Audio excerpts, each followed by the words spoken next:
ఇక అదృష్టం ఐశ్వర్యం, మఖా నక్షత్రంలో పుట్టిన వాళ్ళు సింహరాశి వాళ్ళు ఉంటారు.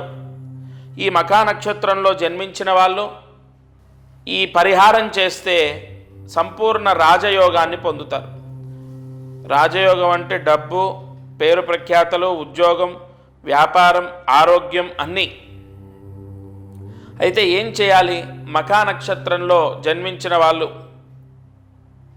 ప్రతి సోమవారం తలస్నానం చేయాలి ఈ నెలంతా. అలాగే అంటే ఈ నెల అంతా అంటే ఇవాల్టి నుండి సోమవారం ఎప్పుడు వస్తే అప్పుడు తలస్నానం చేయాలి, జూలై 31 వరకు. అలాగే మఖా నక్షత్రం వాళ్ళు సుబ్రహ్మణ్య స్వామి అష్టోత్తరాన్ని చదువుకోవాలి.